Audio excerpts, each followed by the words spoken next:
আহক এইটো উগালি দিয়ক তুমি নবহল বহি দিয়ক কিন্তু বহি দিয়ক কি হ'ব দিনৰ পৰা ভাল আছিলে ৰাতি হয়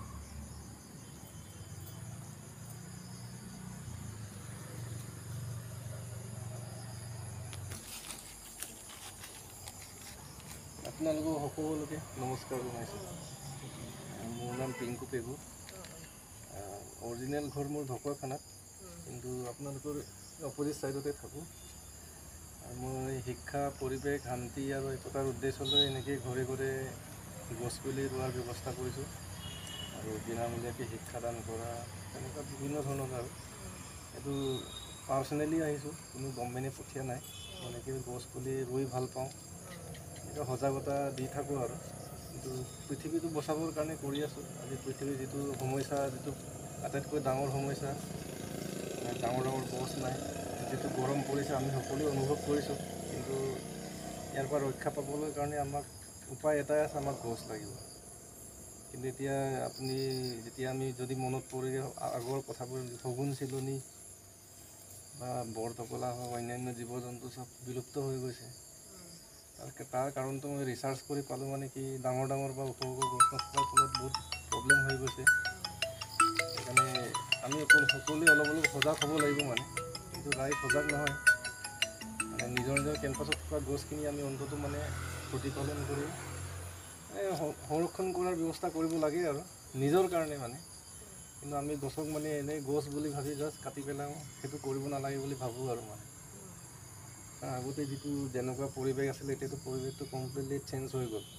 জলবায়ুৰ পৰিৱৰ্তন কমপ্লিটলি মানে মানুহৰ কম কম বয়সত মানুহ মৃত্যু হ'বলৈ ধৰিছে নানা ধৰণৰ বেমাৰ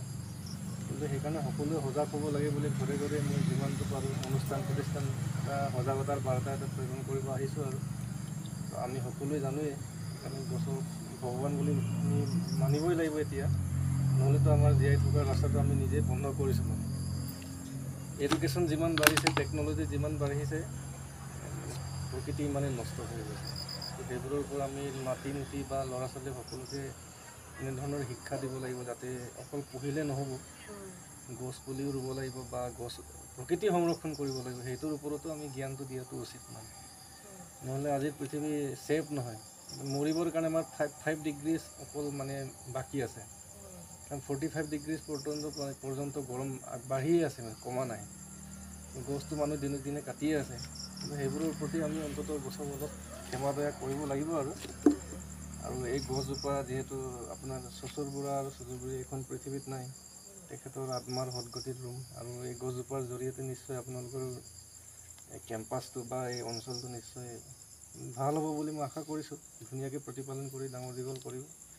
ককাৰ নাম কি আছিলে স্বৰ্গীয় দণ্ডৰাম কোচ আৰু আইতাৰ নাম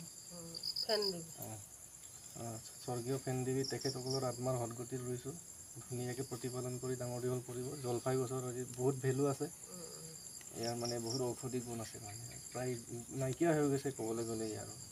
সেইকাৰণে প্ৰতিপালন কৰি ডাঙৰ দীঘল কৰিব আইতা আপোনাকো বহুত বহুত ধন্যবাদ গছৰ বিষয়টো মই আপোনাক ক'লে মোৰ ভুল হ'ব কাৰণ আপোনালোকে বেছি অভিজ্ঞ মানে এক্সপিৰিয়েঞ্চ আছিলে বচাব আৰু যেনে তেনে মই বিশেষ দীঘলীয়া নকৰোঁ ৰাতিও হ'ল ঠিক আছে বাৰু ধন্যবাদ ধুনীয়াকৈ মানে হেৰি ভগৱানৰ নাম লৈ ৰুই দিয়ক ধুনীয়াকৈ মাটি অলপ অলপ এনেই লগাই মা অকণমান দি দিয়ক মাটি আপুনি হেৰি কৰক দি দিয়ক